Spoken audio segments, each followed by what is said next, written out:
I'm going to be reading chapter 20 from Thunder Rolling in the Mountains. The light faded and darkness came as I crouched in the gully. The blue coats bandaged the wounds of our warriors and let the people bury our dead. They passed out food and blankets. Smoke rose from the cooking fires. The smell of food filled my mouth with water. I had not eaten for 3 days. Hungry and cold and sad, I huddled against the dirt wall and shut my eyes.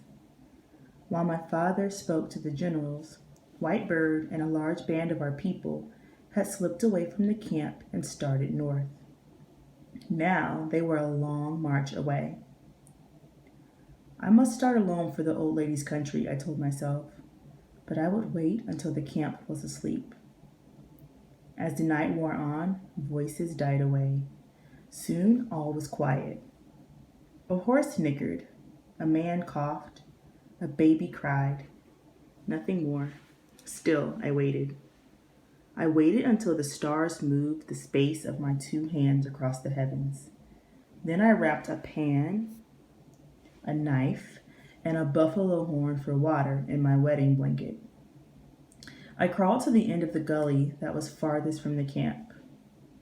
As I crept over the dirt, my hand touched something hard and cold. I ran my fingers over the object. It was a rifle. I stuck the barrel through the knot on my bundle and pulled myself out of the gully. The glow of watchfires outlined the edge of the camp. I crawled to the creek, squeezed through the brush, and let myself over the side. Silent as a snake in a stream, I slid down the bank into the water. Before I could get up, a strong hand clamped over my mouth. Another hand grabbed my arm. "Quiet," whispered a rough voice.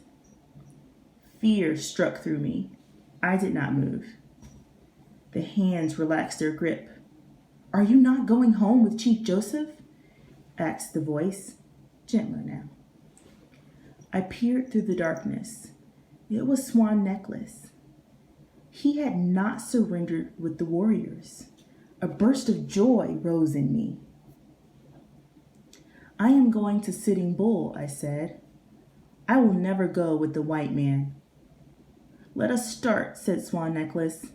"Better we die together than trust ourselves to those who speak with 2 tongues."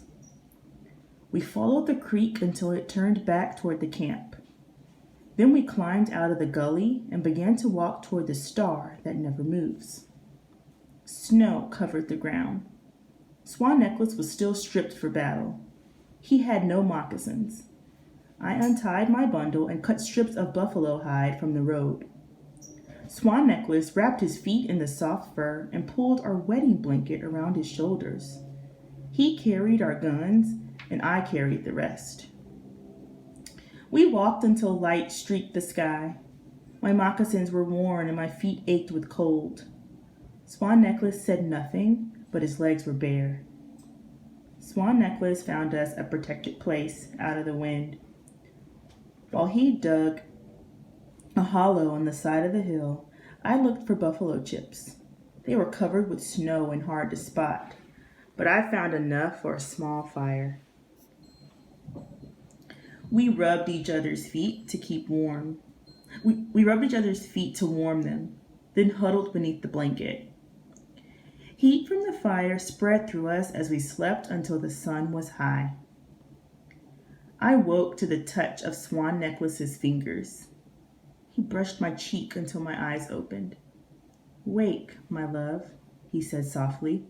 "We must be on our way." It was our first good sleep since our people came through the Bear Paws. I scrubbed my face with snow to waken me. We had no food. I cut the elk hide, no fringe from my skirt, and we chewed the strips as we walked. It fooled our stomachs for a time. The going was hard. Cold wind blew down from the old lady's country. We had to push hard against it. Its icy fingers poked under our robes and made us shiver. It was almost dusk when Swan Necklace spotted an antelope searching for grass in the snow. He aimed carefully. The shot echoed through the quiet air, and the antelope fell dead. We ran to where it lay, its blood making a scarlet pool on the snow. Swan Necklace knelt and began to skin the antelope. I pulled out my knife to help him. Suddenly, a hunting party rode over the hill. They galloped toward us. The snow muffled the sound of the horses' hooves, but the jingle of their bridles sounded loud in my ears. I knew by their rawhide saddles that they were Assiniboines. My heart beat like a woodpecker pounding on a lodge pole. The Assiniboines were a fierce tribe and made many wars. They had never been our friends. Were they helping the Bluecoats as the Cheyennes and the Crows and the Flatheads had done? The horses stopped beside us. There were 5 riders and 5 extra horses.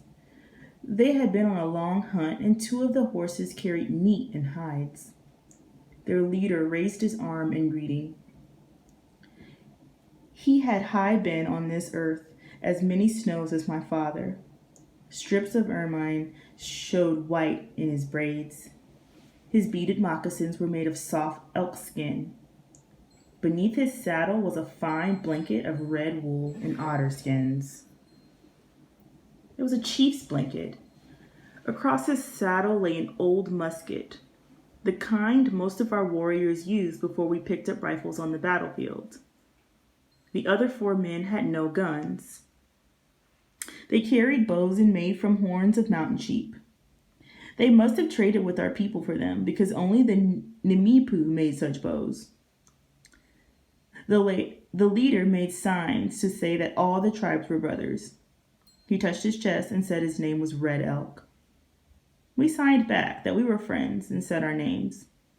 We signed that we were fleeing from the Bluecoats and on the way to join Sitting Bull. Red Elk nodded. He spoke a few words of our language. With signs and words, he told us that the hunting party was on its way to a nearby Assiniboine village. We were welcome to join them. His words were good, but I did not trust him. When Red Elk saw our fine rifles that had once belonged to white soldiers, his eyes gleamed. His eyes followed them as we put them across our saddles. His eyes stayed on them all the way to the Assiniboine village.